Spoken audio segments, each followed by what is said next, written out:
What's the best way to edit a Groovy script in SAP Cloud Integration, and especially if you want to work with CPI or Integration Suite related APIs?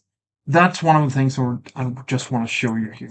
So here we have a CPI Groovy script in an iFlow. We can use here the open in Figaf that will take us to this, and here we can actually edit this. So it will show us the value here. We can open this IDE. To enable this, you need to go to your CPI system or the Figaf, and under the agent for this integration suite, you need to enable the Groovy editor. But before we can actually get started with this, we also need to create a test case.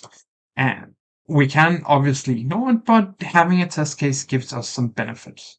To do this, we switch the iFlow into trace mode and we send a message onto this. This is just a standard way of creating a test case, and that's generally a good idea to have test cases on your system, because then you can use them for a lot of different scenarios, including this case. So we have a recording here that's just been processed. If we pick up the Figaf, we can create a new recording for this.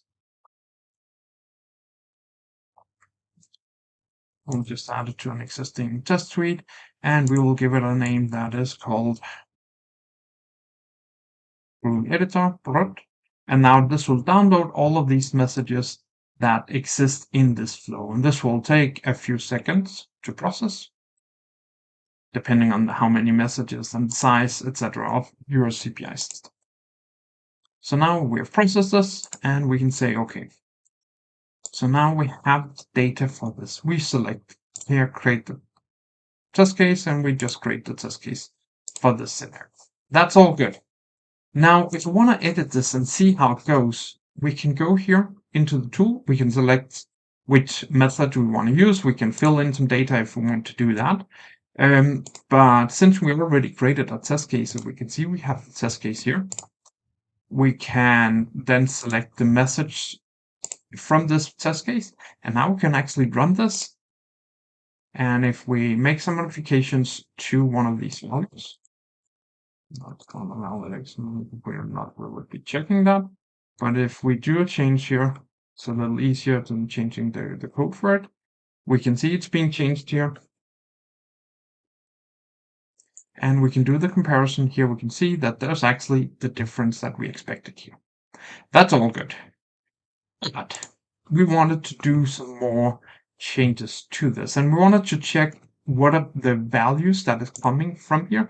So we can see here that we are setting this demo parameter. It is a CPI related integration suite related parameter. And if we just go here, we can set.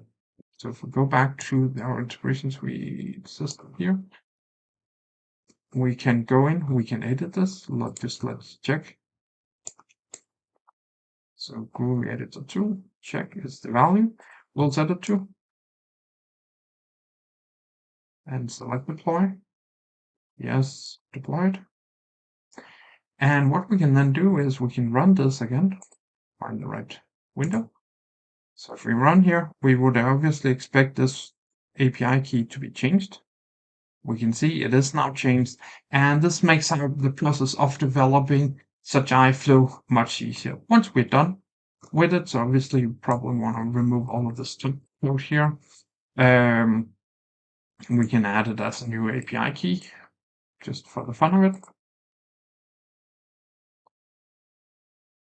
We run it again, just to check, and then we upload it. Now it will be uploaded into our CPI iFlow, and we can then test it end-to-end, either using the test cases we already created or using some different ones.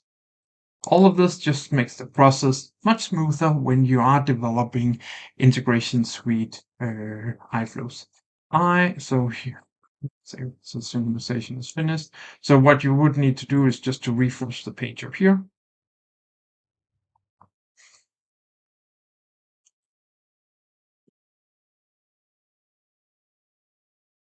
You will find the reference, you'll find the script here we edited, headers 2. And now we can actually see that it has been updated. We removed all of the header attributes and we set this property too. I hope you like this. You want to try out the Figaf tool, go to figaf.com, sign up and try it. Thank you.